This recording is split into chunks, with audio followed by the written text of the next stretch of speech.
I could put you in the brig for what you've done, but I won't do it. He's already laughing. Talking Dicks, we're the spin-off podcast from the web series The Two Dicks. I'm Al Ducharme, Studio City, California, and that is my partner on the lower section there, Al Romas from Tampa, Florida. Al, what's going on?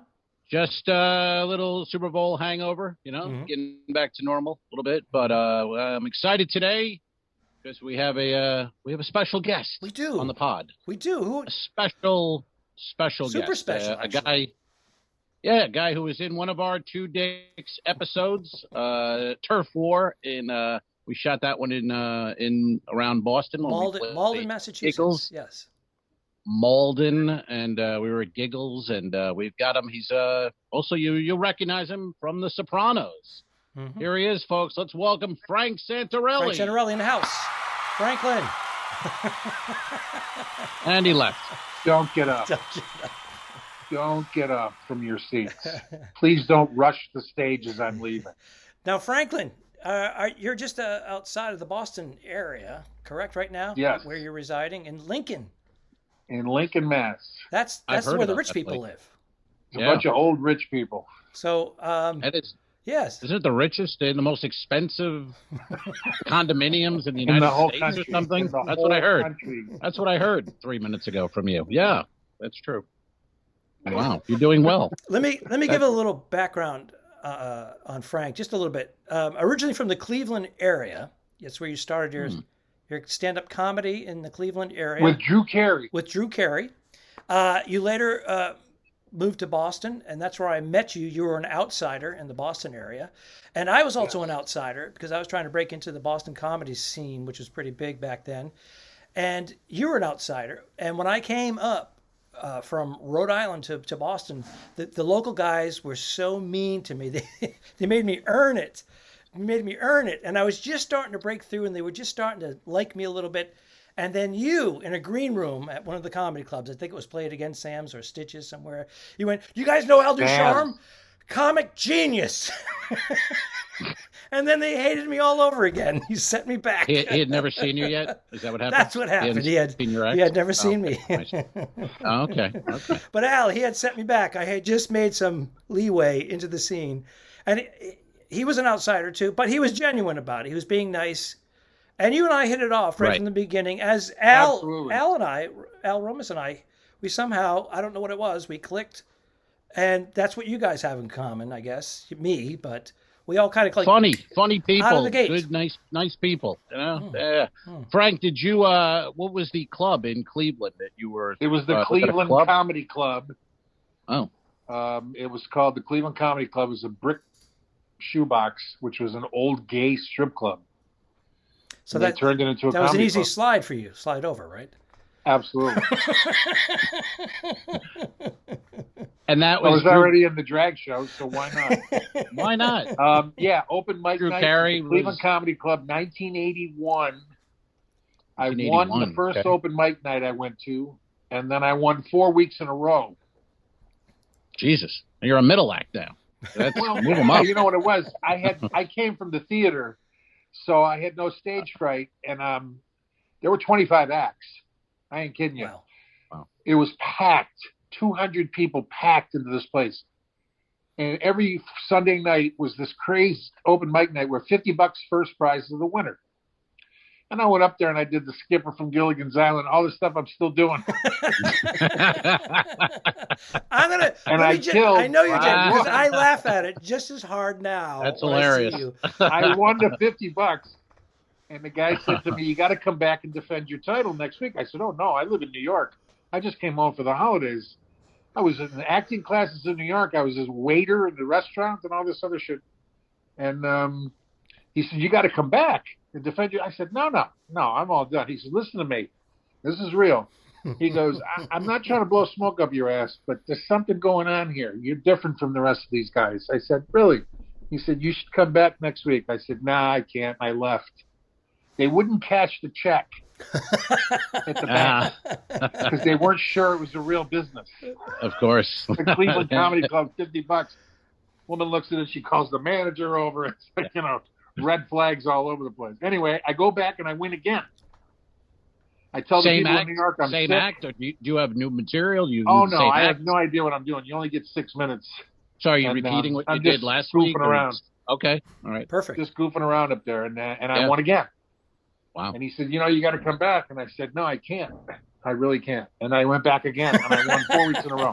You're playing hard to get. And he goes, we're going to put you in the regular shows. We're going to put you in the regular shows now. And I said, okay, what do I do? He said, you do 5 minutes up front, bring up the first act. He does 20. You go up and do 5 minutes, and then bring up Rob Bartlett. Rob, yes. Mm-hmm. He was just off the Tonight Show 6 times. Wow. Really? Johnny Carson. He was in a comedy team with Eddie Murphy. Yes. He was a national headliner. Yes. And here's me on a Wednesday now in front of 20 people, and I eat it. So of course. I'm in the bathroom, shitting, flashing water on my face, going, what have I done? I quit my job in New York. I lost everything. I don't know what I'm doing. And there's a knock at the door. I open the door, and there's Rob Bartlett standing there. And he goes, what the fuck was that? I swear this is true. And I go, well, I just didn't know what to say or do. I went, and he goes, did you think that was funny?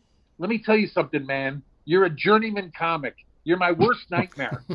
You need to get out of the business. The business doesn't want you, and it doesn't need you. Do you understand what I'm saying to you? And I go, and he goes, just kidding, man. That was fucking hilarious. Welcome. That was it. I come on like a prize fighter. I came out of the bathroom going, oh, my God. Yeah, so that's how I started at the Cleveland Comedy Club. Do you remember Phil Van T? Yes. Yes. He's the one that told me to come to Boston. Yeah. Phil Van T. And he was already established here. Letterman was into him and everything. Okay. So, I started at the Cleveland Comedy Club, and within 3 or 4 years, I moved to Boston because the comedy scene was exploding. Mm-hmm. And I walked in. Did you know someone from Boston, or was it instead of going to New York? That was it, Phil? Okay. He said, come stay with me for a couple weeks. I stayed. I went to Tony V's open mic night. Mm-hmm. I played against him. We'll just go there. You won't be able to get up. There's too many comedians. We'll just go. I said, okay. So we go. There's Kristen Johnson working the door, his wife to be. And I walk in, and there's Tony standing right there. Phil goes, this is my friend Frank. He's a comedian from Cleveland. He goes, you're next. I go, what? I'm not kidding. He goes, you're next. It changes my life forever. I'm not kidding you. Where was the open mic at that time? Where was it? Was at the Charles Playhouse. And it was a big one. It was huge, packed. It was two. That was upstairs Sunday, from Monday. What later became the Comedy Connection down below, the smaller, intimate 125 seat room. But upstairs was a theater. It really was. So anyway, Tony goes, you're next. I'm not kidding. Within minutes after I walked in the door, and it's packed. Everyone's there. Crimmins, Don Gavin, by the way, there's not going to be anybody there that books shows. Barkley and Downs are there. Mike Clark is there. Lenny Clark is there. Everybody's in this freaking room.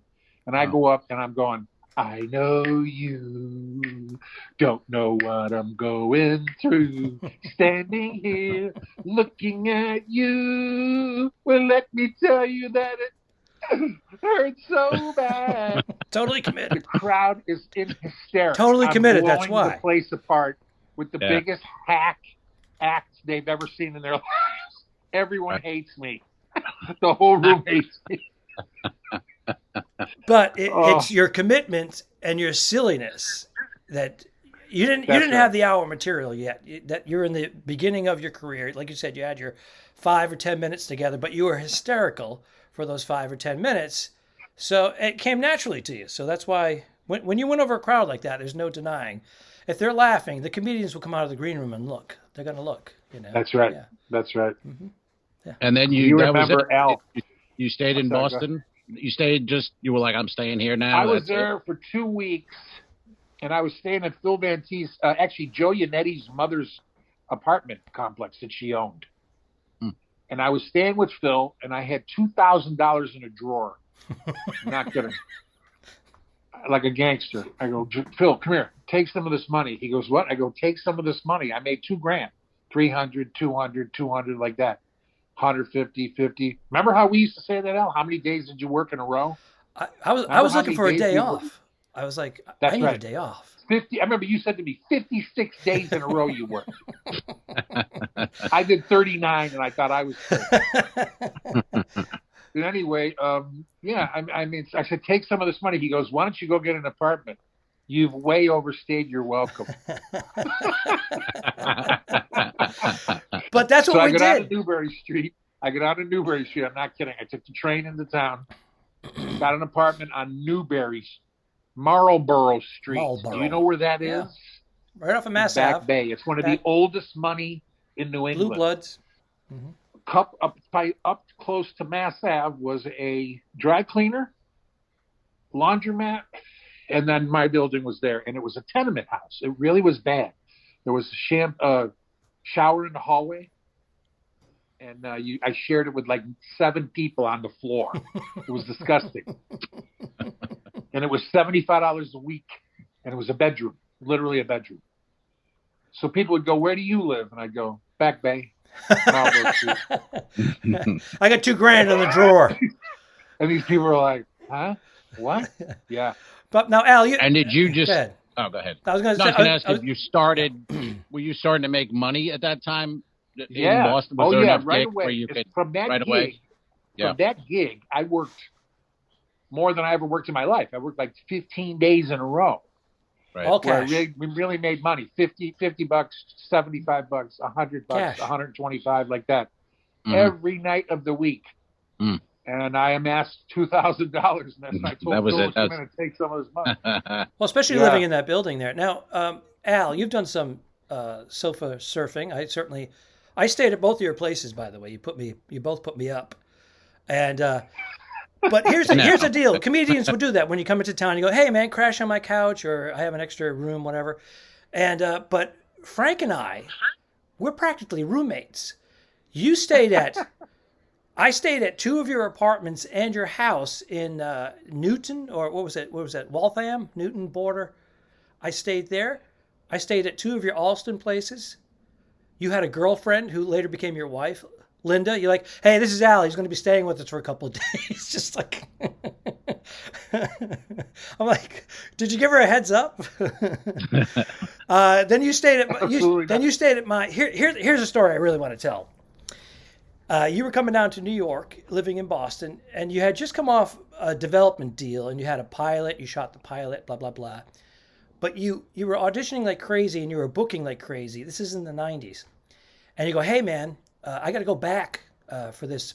I think it's a big deal for this audition. And he goes, can I crash at your place? I want to come in a day or 2 early. I want to be fresh. I'm like, of course you can.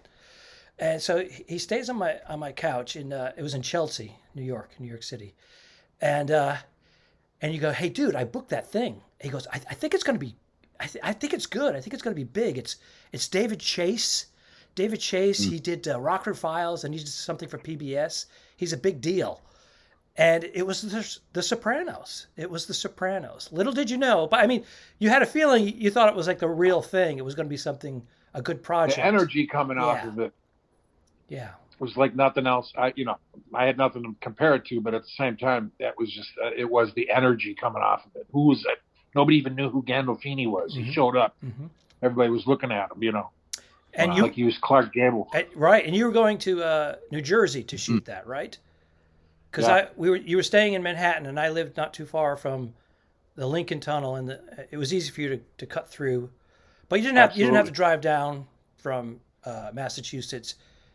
You parked there for a couple of days to make sure that you were alert, because you knew this wasn't, it wasn't this. You weren't doing a podcast. Well, I had to be there 5 hours before everybody else for my tattoos. Yeah, that's right. You had the tattoos. So I had to be on the set at 5 a.m. for a noon shoot.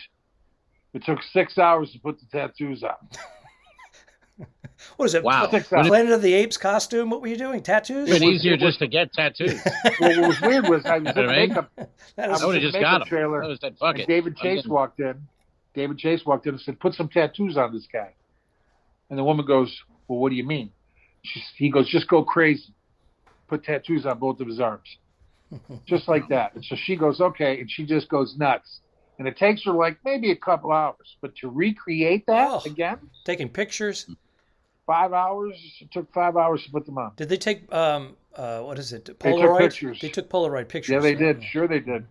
And that's how I knew I was coming back, because I was leaving, and the girl chased me and said, "Come on back, come on back." David Chase said, "Take pictures of your tattoos. This is huge." I go, "What do you mean?" She goes, "That means you're coming back. You might be coming back." It was always supposed to be a day player. Right.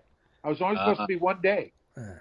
Yeah, it was only supposed to be 1 day, and it ended up to be 13 episodes.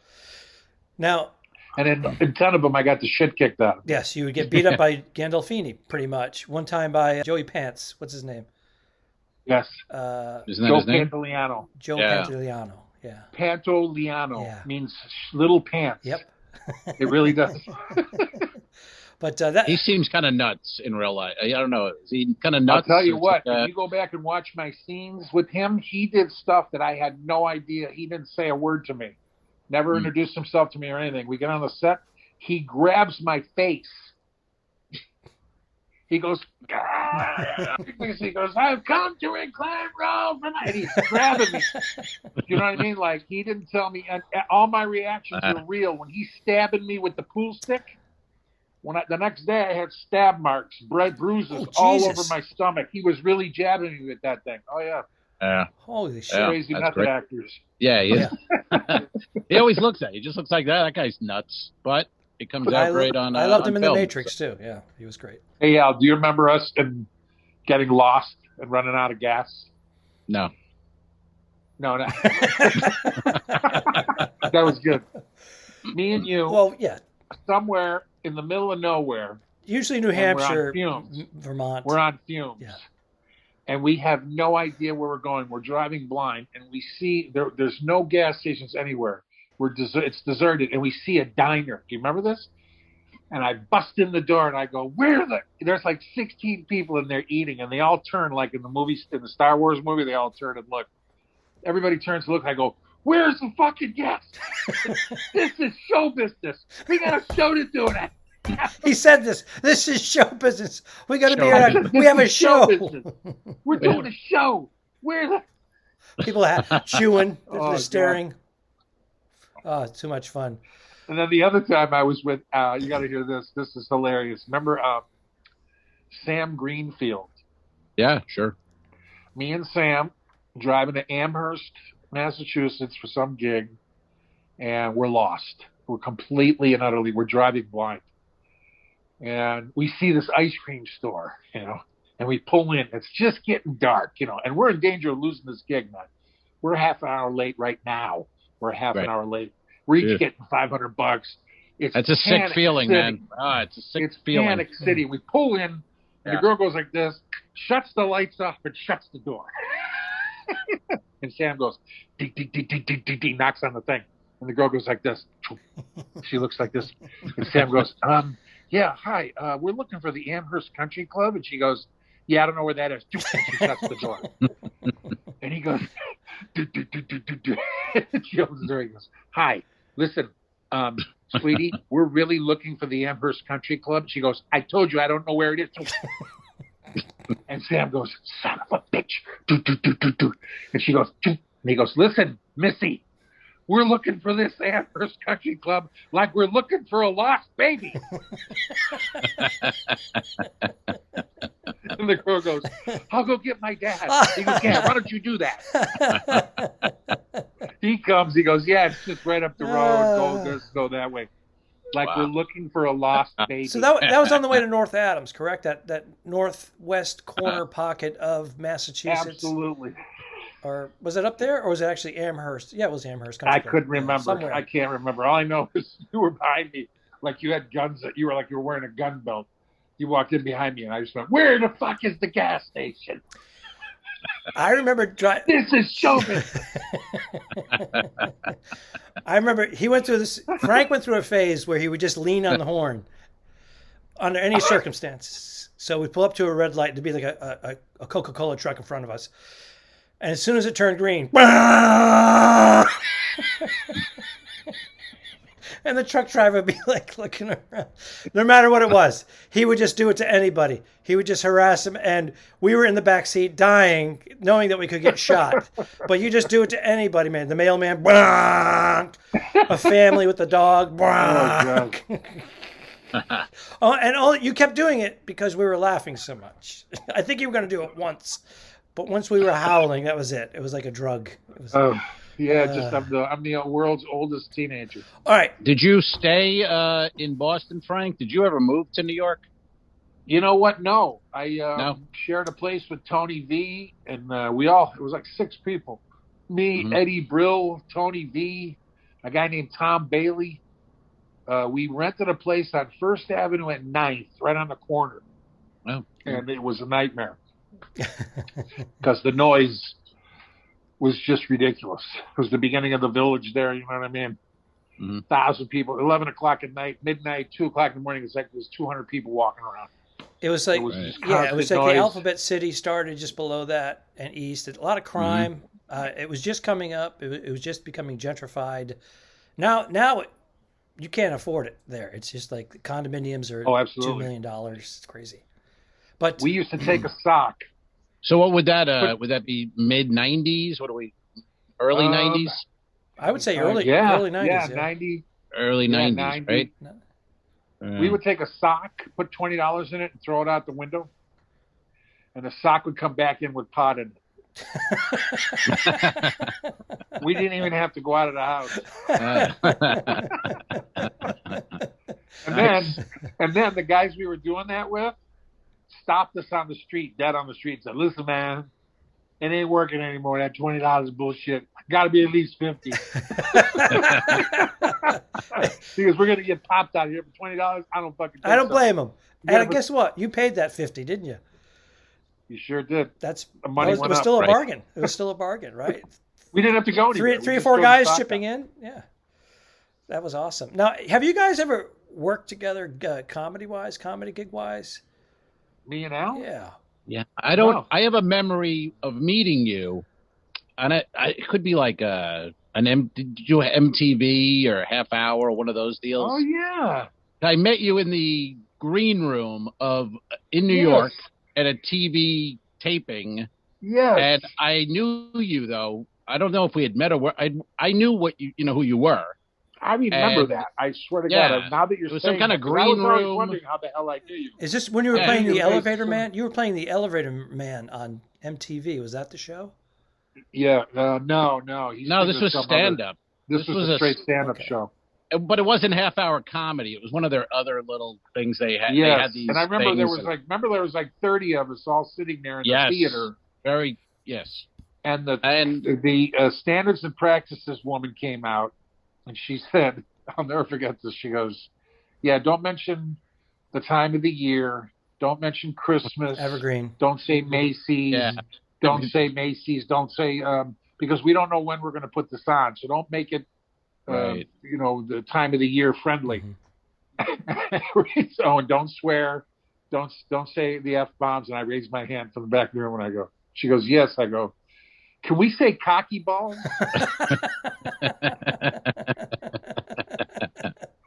And then I think everybody was getting the same money, which is true of all those shows.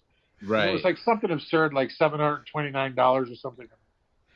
I raised my hand again, and she goes, "Yes." And I go, "When will we be receiving our $1,500 checks?" And everybody in the room went.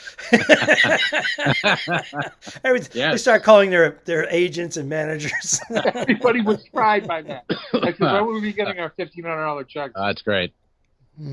But yeah, I do remember that, Al. That's so weird. Yeah, what the hell was the name of that? I couldn't say the name of that show. I couldn't either. It was one of those. I remember it was NBC. It was at NBC, and that was just weird. So it was tied in with NBC and MTV? It was because I remember seeing Jay Leno's notes on like a podium. We were in NBC for some reason. I don't remember. It was like the early 90s. And then, did you ever work the Comedy Stop? Atlantic City, Cap Park? Never did that? Because I'm trying to think what about and the other place I'm picturing you, Toppers in Brooklyn? Did you work Toppers? Oh, yeah. In Brooklyn. Yes, I did that club. Because I can, all my memory is I see you on stage doing the drinking guy bit, and it's like toppers, and I don't. So that's the memory I have. Yeah. Yes, okay. Absolutely. Wow. Yeah, toppers in Brooklyn. That bit. So now that bit. Holy shit! That Crusher. That was a Crusher bit. That was one of those. That was one of those bits where you just go, I'm not going to have anything like that. That fucking destroyed, man. God damn. I mean, it's no Captain from Gilligan's Island, but it is a fucking killer. Tell you, that thing. Well, Tony V said it best. He goes, Frank, in between the skipper from Gilligan's Island and the car tire in the snow bit, write a joke. Too funny. Now, go ahead. Go ahead. I was going to say, I was going to jump ahead. We actually recruited you to do an episode of the Two Dicks called the Turf War Dicks, and we were shooting it in Malden and at the firehouse. Where I'm going to give something away, but you were playing like a mob guy, like a bodyguard type of guy, and it's revealed at the end you're not even that guy. You're actually like a flamboyant guy applying for a job. And we kind of like laid it on you. This is what it was. And I think you were pretty good with everything until we got to that part. And you're like, so I'm going to be this tough guy and then I'm going to be flamboyant. I'm like, yes. And I thought it was genius. And you did it very well, but you were like a little perplexed by doing it. So let me get this right. I'm going to be like this mob guy. And then I just start being effeminate. I'm like, yes. And you did it. You did it. So thank you for that. Hey, it was out of nowhere. Are you going to show the clip? Are we going to the clip? Wait, let's go to the videotape. Yes, there it was. Now, only a few people are going to be able to see that, our Patreon members. And if you'd like to be a supporter on our Patreon page, go to patreon.com/the2dicks and pledge as little as $5 a month. And you'll be able to get exclusive videos and other sketches that regular folk aren't able to see. Isn't that right, Al? Well, yeah, you want to see Frank. I mean, you're listening to him. You want to see what the hell. Oh, that's the guy. That's the guy from The Sopranos. I recognize that guy. And there he is. That's the beauty of the Patreon. Yes. Yep. I'm sorry. You want to see it. Mm-hmm. So, yeah. Well, that's all right. So check it out. Patreon.com/the2dicks. And the episode with Frank is playing on YouTube. The Two Dicks Turf Wars. You can check that out. It's there 24/7. However, 7 days a week. Mm. However, I don't know. So a guy walks in on his wife in bed with another guy. And he looks, and the wife looks at the guy she's in bed with and goes, well, look who's here. Big Mouth. Now the whole neighborhood's going to know. Hello. Isn't that funny? It's so stupid. Well, look. Give me two more, Frank. Give me two more quickies. The guy walks in and he sees his wife in bed with another guy, and he goes, "What in the hell are you people doing?" And the wife looks at the guy in bed and she goes, "See, I told you he was stupid."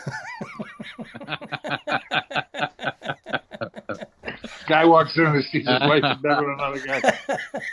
Boom, shoots him. The wife goes, "Hey, asshole, if you keep doing that, you're not going to have any friends left." Yes.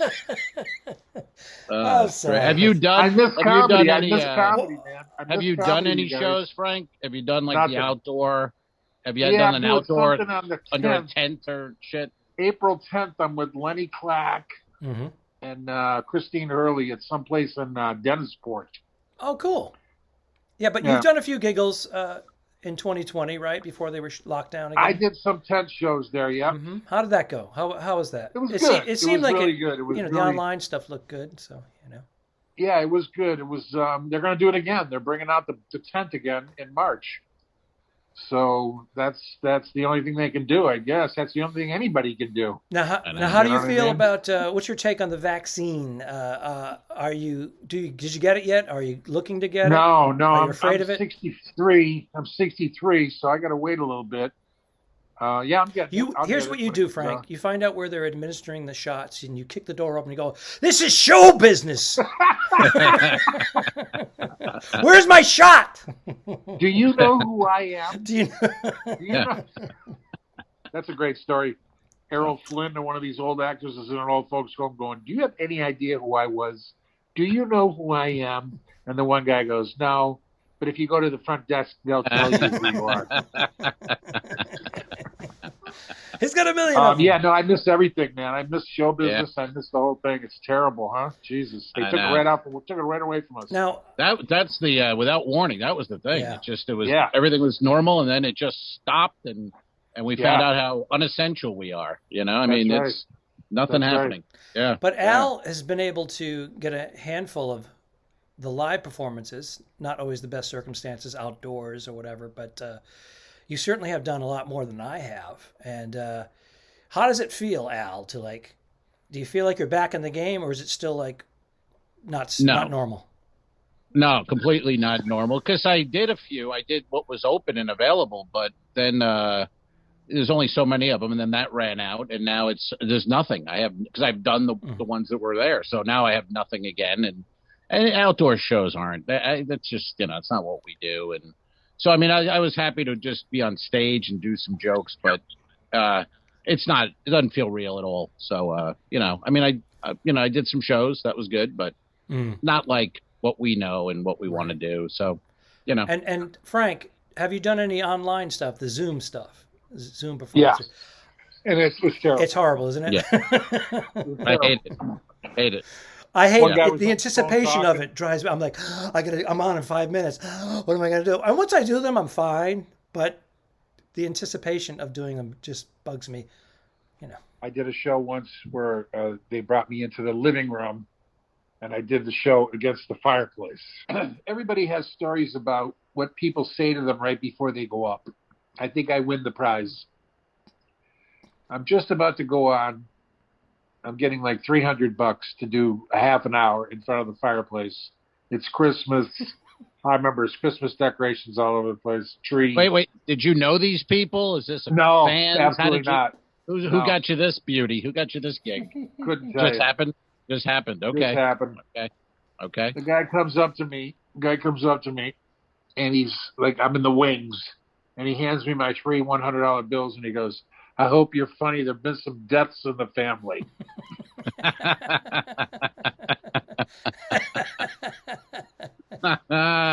Oh, wow. Yeah, that's a tough one. Go right into Skipper? Did you open with the Skipper? I wouldn't fuck around, man. I go Skipper.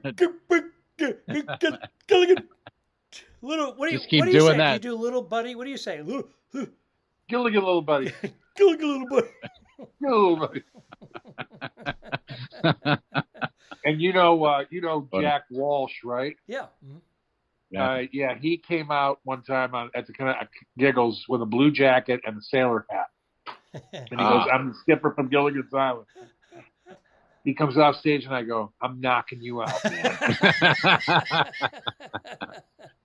I said, "I'm knocking you out." He goes, "Oh, no, I wasn't stealing your thing." I said, "What do you mean you weren't stealing? What are you talking about?" Yeah, there's room for one Skipper in this town. That's it. Wow. Wow. So, hey, man, again, vaccine, when are we going to get back to normal? Do you think it's going to be, not normal, but at least, is it going to be summertime? Some sense of... Hopefully. June, July? I think summer. There's like New York now, they're letting in a couple thousand to see the, basketball and hockey. And right. Absolutely. I think it's slowly. I think baseball's going to let in a few thousand to start. And it's so slow, but, comedy clubs, maybe in the summer, maybe they'll start opening the doors a little bit and we'll slowly get back. I mean, when it's all said and done, I think it's going to be 2 years. Yeah, absolutely. All said and done. I said. Yeah. I said that. Even with these new... Mike's going at 90. He'll have 90 people. Mike Clark at Giggles, he can do 90 in the tent. Right. 90 in the tent. Okay. So that's not too bad. It's not great, but it's not too bad. He was used to having 160. Right. Every show for 20 years. When we were and really packed in there. Yeah, when we were doing the Turf War Dicks, Al and I actually worked Giggles that weekend. And Al tore it up. It was packed, though. You're right. Wow. Yeah, it was fun. I had never been there. That was actually my first time at Giggles. Mike Clark can't wait to get him back. Can't wait to get him back. Fun. He's like, Absolutely. That was fun. Yeah. But they were packed. I mean, that club was shoulder to shoulder, packed in there tight. They added a table over by the door, just put a two chopper. Well, we were doing blow in the bathroom. I didn't see any blow in there. I'll be honest. That was the '90s. That was the '90s. Oh, the '90s. Oh, I see. Okay. Early '90s. Did you ever come to Tampa, Frank? You ever work any of the Tampa? Never worked Tampa. Clubs? Really? Never worked Tampa. Wow. So you're basically you were like New York, well, Boston, obviously, Cleveland, New York, a little bit of LA because you were doing pilot seasons out there. You and I shared a studio apartment in West Hollywood, right down the street from the Laugh Factory. We were subletting it from the late Pete Cummin. Pete passed away almost 5 years ago now. But he met a girl by the pool in this apartment complex. Her name was Joanna. And she was gorgeous. And they fell in love. And so he was staying at her one-bedroom apartment all the time. So he said, I'm going to sublet my apartment to comedians when they come in for pilot season. Frank calls me up. He goes, hey, you want to go halfsies on this? It's $200 each a month. It was underground. But do you remember we would step on the bed and look out the basement windows at Joanna in her bikini by the pool? And we're like, wow, Pete's tagging that. Oh, my God. But we had so much fun. Can I tell my Pete Cummins story? Sure. And you guys probably have to go, right? Yeah, we'll be wrapping up. Yeah, Pete Cummins and I are working together someplace in the middle of nowhere, and I bring him up on stage. And I realize when I said his name that he's like 50 yards away. So it's going to take him forever to get up there. Right. And there's that total dead airspace. And all you hear is clunk, clunk, clunk of his cowboy boots. Clunk, clunk, clunk, total silence. He gets up on the stage and he adjusts the mic. Some guy goes, nice walk, asshole. And all we thought of after the show was me and Pete were standing there laughing at this. What an asshole this guy was. He had nothing. He didn't know what color the skin was. He didn't know what the guy was wearing. He didn't know anything other than his walk. That's the only thing he had to grab onto. Nice walk, asshole. And now Pete has to open up. He hasn't even spoken yet. That's great. He has to do his first joke. Oh, man. Well, Frank, thanks for taking the time for coming on and hanging out with us. No problem, we had Artie Januario on. He's the only other we had Helen Keeney as well. We've had a couple of people from the Two Dick series on. We had Artie on because it was the beginning of the pandemic, and he's a pharmacist, and he was dealing with a lot of the hysteria that was going on at the beginning of the pandemic, and he had some great posts. So we brought him almost a year ago. Yeah, almost a year ago. Really? Yeah. But our goal eventually is to have everybody who's been on the Two Dicks web series. And but thanks, man. Always a pleasure hanging with you. I feel like we're roommates. Yeah. We stayed together in like 6 different places over the years, and I had so much fun just hanging out, going to movies. You got it. Smoking a bone. No one's going to hear that. I know. Smoking a bone, going to see The Hunt for Red October. At Fresh Pond Theater Cinema. Remember we went to see Patriot games? Yes. Remember the Patriot games and the sound wasn't working for the first 10 minutes of the film? I got us a refund. You did. I got us a refund. You're like, we'll just screw it. It's a matinee. It's $5.50, and I'm like, no, we're getting our money back. We're getting our money back. I need to speak to the manager. Yeah, but they gave us like a credit, whatever. Right. That was so much fun. Well, thanks again, Frank. Great seeing you as always. And hope to see you in person at some point. This summer. Yeah. All right. This summer.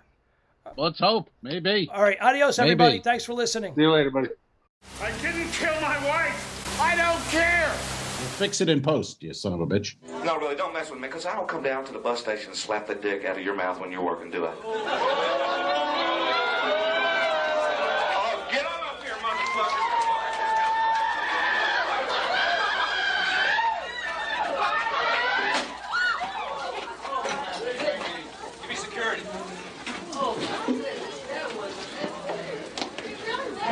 I'm sorry, man. The guy fucking came at me. What do you think, folks? No way. Okay, show All right.